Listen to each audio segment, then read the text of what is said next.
So welcome viewers, hello there. This video is being produced by future leaders of the world in association with the Singularity company and Flying Manta. I'm Anita Craig, the founder of Flow, an organization based here in South Africa dedicated to developing leaders of tomorrow while guiding the leaders of today to be their most effective selves.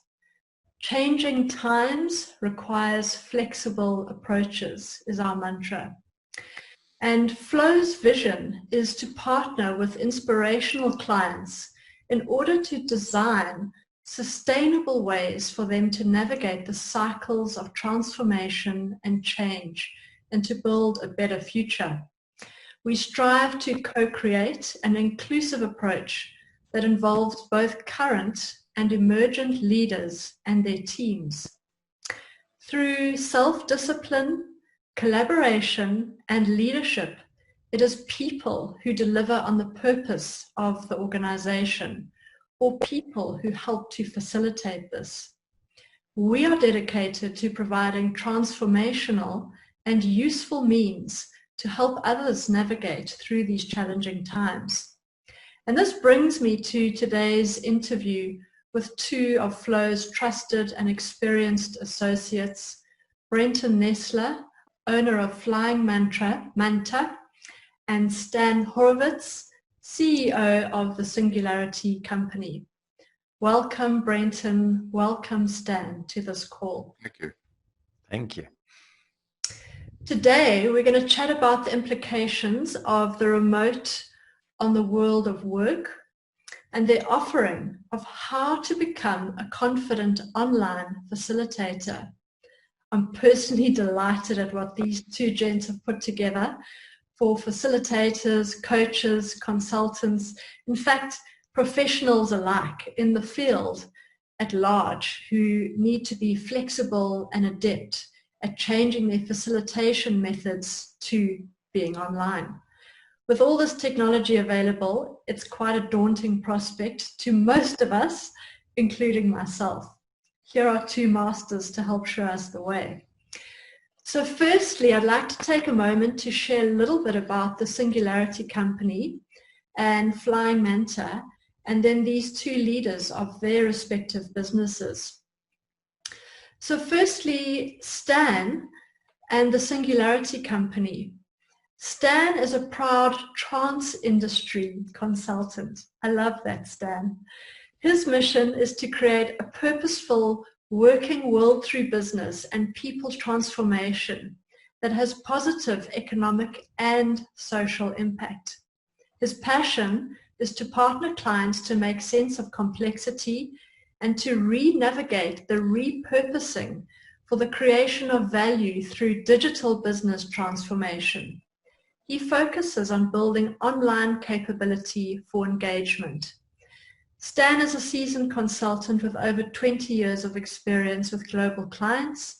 He's currently situated physically in London and is very active, being a member on a number of boards and different associations around the globe. Looking forward to what you have to share with us today, Stan. Facilitator.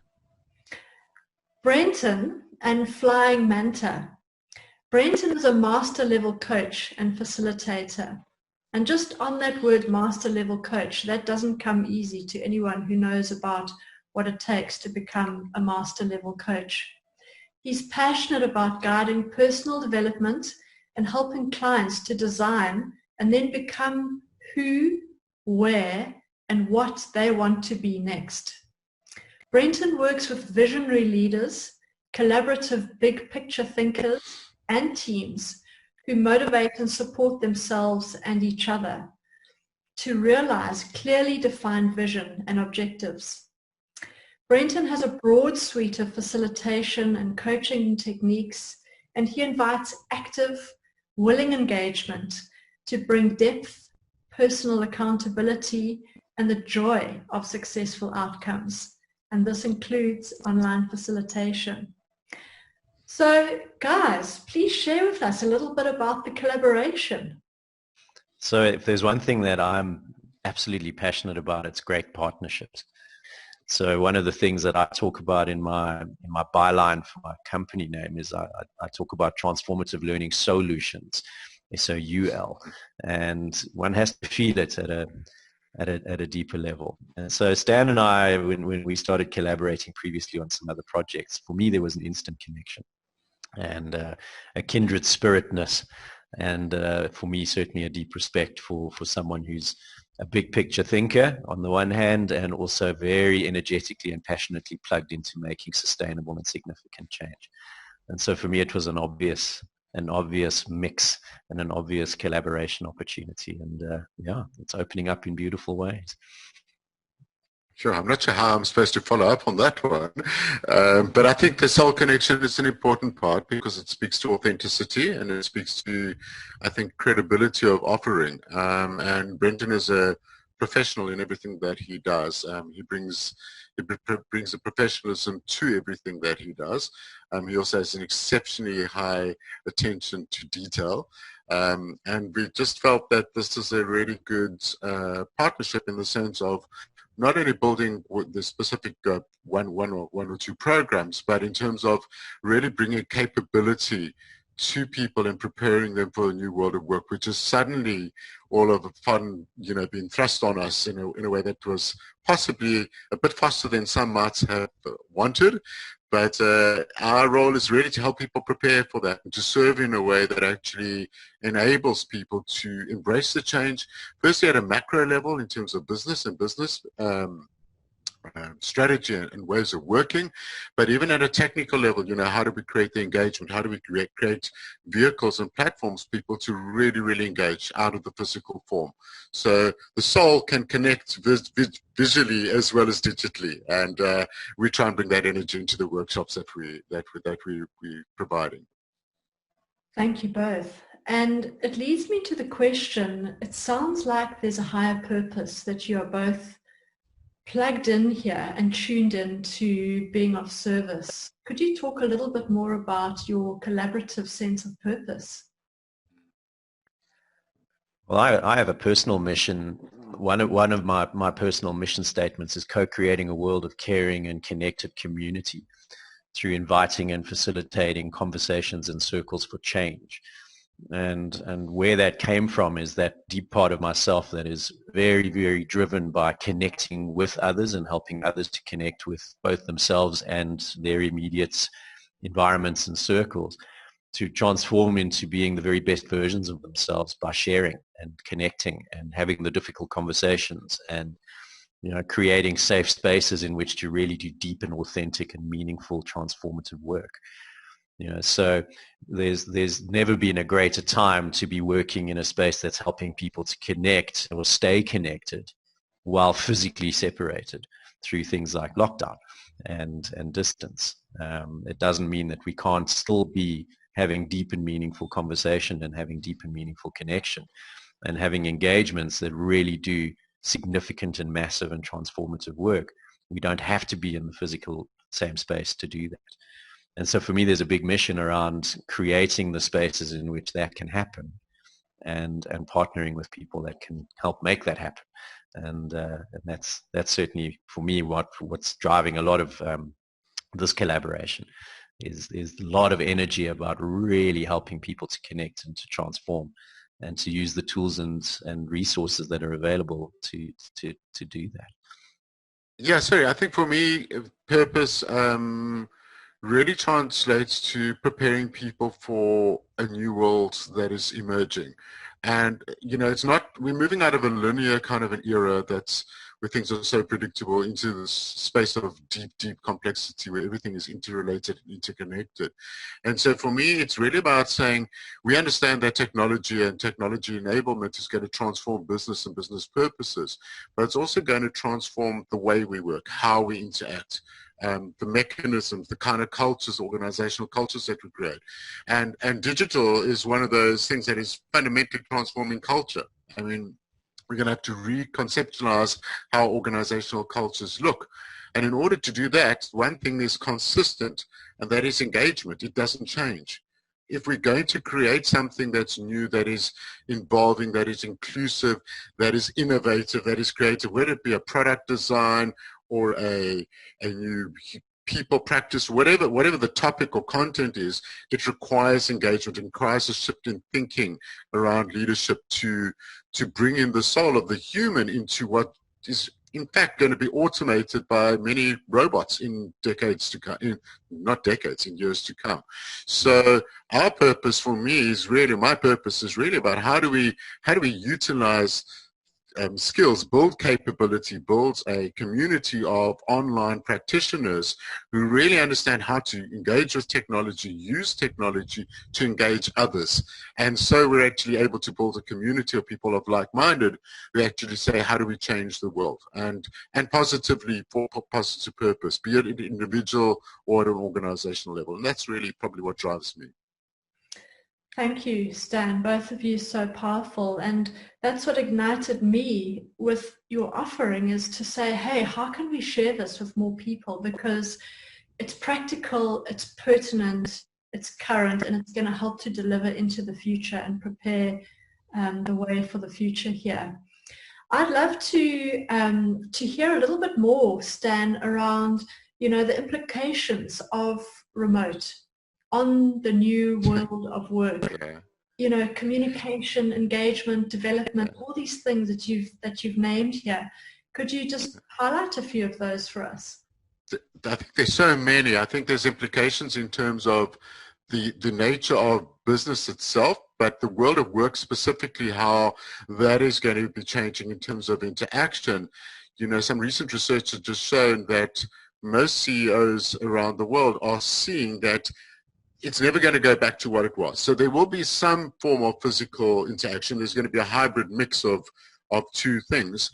But the cost of, for example, travel, business travel, is being reduced. So almost 90% of CEOs in Fortune 500 believe that is going to be replaced by digital, online, collaborative communications and engagement. And so the different platforms that are utilized, be it Zoom or Teams or whatever collaborative formats, documentation, are enabling different ways of working. The impact of that is not just on culture, but also on people's personal lives. I had a question at a conference I was presenting at last night, which was on digital business transformation. But the question was, well, what does this mean for us when we're sitting, like we're sitting right now, and we're sitting for hours and hours on end facing this machine or this screen? And I said, yes, but let's also think about what the economics mean for people that are actually able to utilize that 2 hours of distance, that they're not traveling anymore, to go and do physical exercise, to get out, to smell the air, and the roses, etc., etc. So these things have unexpected consequences and direct consequences in terms of how they're actually going to unfold. But it's definitely going to impact our need for engagement is not going to change. In fact, it's going to amplify, and that means we're going to have to become more creative about how we actually engage people online. And I'm talking about the online part. I think that obviously the world of work is going to change in terms of employment types and employment contracts, and we're definitely going to see a lot more people moving towards contingent worker, freelance worker, and the skill sets that people are going to need to be producing and bringing as we're advancing into digital disruptive technologies, bringing change to our workspace, is going to mean our skill sets are going to have to advance much more rapidly. So the accountability and responsibility for self-development, for abilities to engage others and to develop our own skills is 100% sits in the individual's space, not just in the company space, to provide that to happen. Yeah, there's so much to consider, and I can hear just in a nutshell, as you spoke about it, the complexity and the size of and the scale of all these considerations. But I want to kind of narrow in here to hear from you both about all of this leading you to the development of the Confident Online Facilitator program. Tell us a bit more about this. I've been a trainer and a facilitator for many years. And one thing that I learned in my time in corporate, certainly being part of a multinational, was the importance of being able to connect in virtual spaces. There's a skill set that comes into being able to facilitate well online. that goes way beyond just connecting and showing up and putting on some slides on a shared screen. And so the program emerged out of the need to create better quality meetings and better quality online trainings and better quality online engagements. And it's been very, very well received because it focuses on 4 primary areas. The first being, well, how do I, before I learn how to host and facilitate meetings, how do I first learn how to participate well in a meeting? How do I get myself set up correctly? How do I make sure I can be seen and heard? How do I make sure that I know where to find the raise hand button if someone says click on the raise hand button? Simple things like that. But then going into the deeper skill set, it's about, well, how do I make sure that I invite and create opportunities for people to get to this meeting well? How do we make sure that everyone is ready on time so that we're not spending and wasting, as so many do, a third of your productive meeting time helping people troubleshoot technical issues and arriving late and all of that stuff? So how do we set people up well and take care of what we need to before the meeting? And then deep diving into how do we understand the interactive capabilities that the technology enables and switches on for us? How do we work with the various tools, both in the tech and outside the tech, to create highly engaging online experiences that involve our participants from minute 1 to minute last and get them actively engaging, participating, interacting, playing, really getting hands-on rather than passively sitting back and just watching and listening. And then it wraps up with how do we now plan? How do we design? How do we take all of that knowledge and apply that in preparation for a meeting or an online training or a workshop? And how do we actually design it well and bring design principles in and build the ultimate session plan and decide, based on that audience and these outcomes, what the optimal mix between content delivery and facilitation and activities and interactive opportunities is, so that the participants, walk away with an optimized experience. And so the program emerged out of those 4 areas. It currently operates in 4 2-hour master classes, highly experiential, highly engaging, and then homework in between where the participants are expected to go and practice. And, both individually or in groups.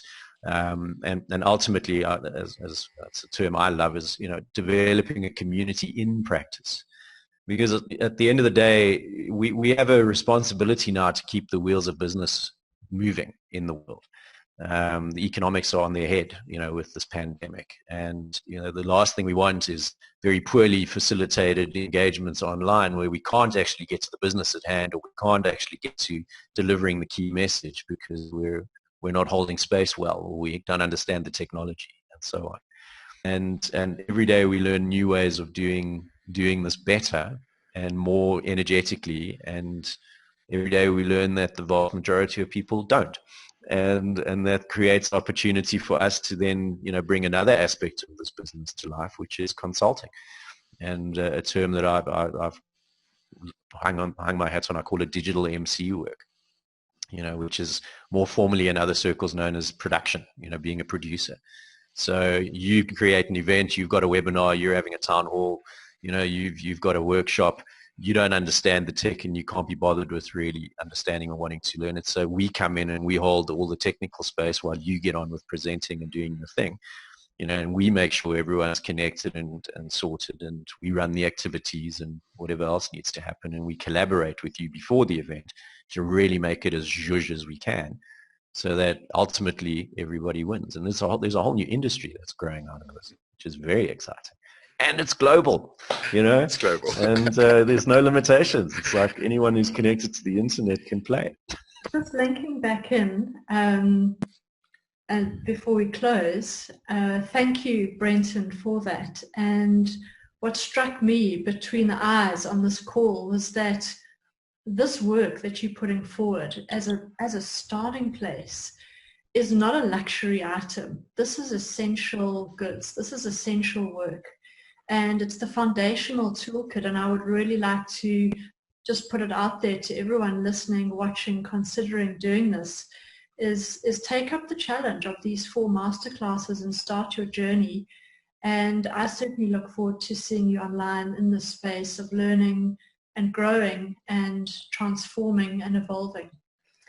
So thank you. Are there any final words from you, Stan, in closing? Yeah, I just wanted to add one of the things as Brenton was talking earlier that really hit me. And, I think just certainly both of us bring quite a bit of energy to the normal physical space of whatever we do in facilitation. And it's really, I think, one of the challenges for any confident online facilitator is how to, not just the engagement part, but how to bring energy into a room when you're virtual, because it requires it's an additional skill set that's required, and a very conscious kind of skill set. Even use of tone of voice, etc., body language, and all the things that are often missing are brought into play in a digital space that is quite different from what we're physically caught in a room. So one of the things that we try and do in the masterclass and in the program is also bring out that energy, through the engagement, through the participation, through the involvement, that energetic side, because that is ultimately how we learn. We learn by doing. And Brenton, maybe you just want to share your little, I love it, the quote around how we approach that from a learning, doing, experiencing perspective, and how we like to see the program in that sense. Well, if there's one piece of feedback we get almost always is, I was afraid that I wouldn't be able to experience and replicate the kind of ways that we've been operating in face-to-face same space. I was afraid that we would lose all of that. And yet from the first minute, I learned that we can do all of that and more, and a whole bunch of other new, cool, sexy stuff that we just didn't even dream were possible. And so there's light bulbs switching on, and there's eyeballs switching on. And I think also that connectivity. People are dancing. And absolutely. And that connectivity of being able to do it globally all of a sudden is huge. I mean, again, a conference last night, just the amazing people from all over the world suddenly connecting and energized into one platform is really very different. And it brings a different dynamic based on cultures that are interacting, etc., to a room. And that's just awesome to see. Life's too short for dull online meetings. Oh, let's be honest. Zoom with a Z. A couple of Zs. Yep. We bring the Zen to Zoom. The Zen to Zoom. Yeah. It sounds like the Zing too. The Zing. Thank you both for this time, and thank you to our viewers for watching and listening, and follow up with us. You can get in touch with Brenton, and we look forward to seeing you in the future and hearing about your learning journeys as a confident online facilitator. Thank you, Anita. Thank you very much, Anita. It's been a real treat and a pleasure. Absolute pleasure, as always. Collaborate with you guys. Thank you. To be continued.